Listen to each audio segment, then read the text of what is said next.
Yeah, look at that match up there. So that'll be one to watch. Answerth on Papley. He did a good job on Rankin last week. He was terrific against Rankin, shut him out of the game completely.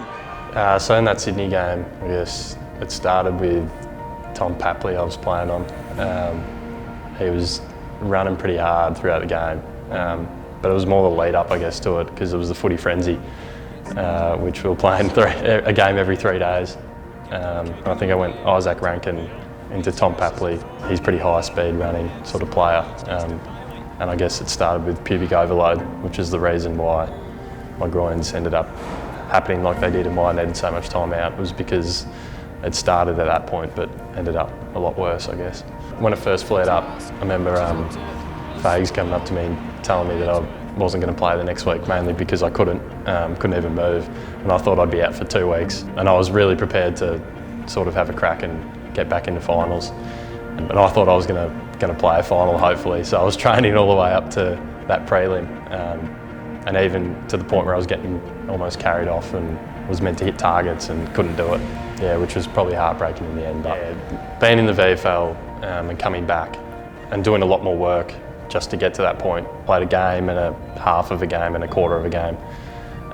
First one I broke down. I thought I was never going to get back, and then the second one I got back and was hopeful, but I probably had that pain that I always had, and sort of just pushed through it. And then the third time, it was probably the last sort of line in the sand. It was sort of, that's the year over, and we looked at a different way to approach it, which is probably the best outcome now, leading into next year. Yeah, I was very lucky with Josh Lowe, our rehab coordinator. I guess his first year, and he was massive for me from a mental side of it, because with my groins going back and forth like they were, we sort of focused on things outside of footy, like my diploma I was doing with Darcy Gardner Economic Fadgen, so I was doing that a fair bit, but also like how I can recover, eat well, sleep well, and also things like mobility, because a lot of the problem was my back and how tight I was, so teaching myself ways to become more mobile, to loosen up my groins and finding different ways. So I had a lot of time, but I also used it pretty well, which helped my mental side, I guess. I guess halfway through the year, I was meant to only start one surgery. I got my groins done on the Tuesday, which I'll never forget, because on that Friday I went back in for my appendix surgery, which didn't happen until the Saturday morning, so I spent the whole night in hospital, and finally got out on the Sunday, which was, I think I spent 16 days on the couch after that and couldn't move because I had the groins and the appendix, which was double as brutal, I guess, because I couldn't even get up without a hand, so walking around was very tough for a long time.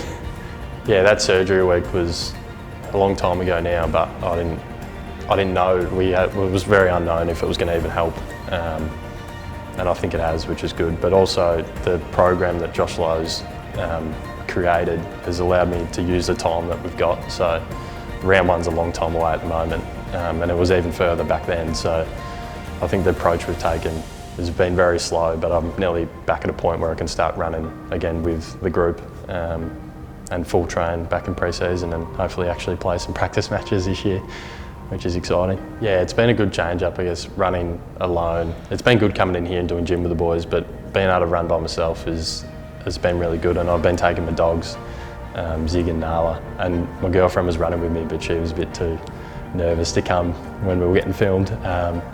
But it's been good because I've been able to go at my own pace, and a lot of the work I've been doing with Josh has been able to run long distances relaxed, and taking that load off and just really not cruising, but learning how to run at a good pace, as relaxed as I can be. I'm hoping that 2022 is a better year than 2021. I guess with being with Cam and Hippie in rehab has been good for me as well, because they're obviously mainstays in the team and really good at training and doing their programs well, and they're diligent to the next level, which has been good for me as well. But also, yeah, the 2019 year that I had coming in as a first year was pretty surreal, and I guess I got really lucky then, and all the work I've done now is hopefully going to sort of lead back to that point where I was at in 2019, and hopefully it just doesn't look back from there.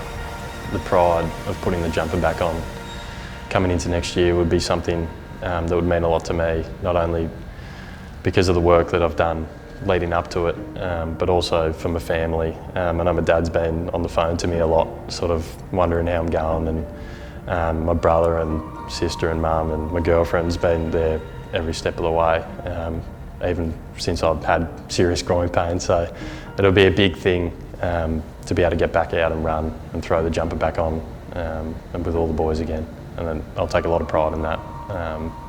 Yeah, and it'll be exciting.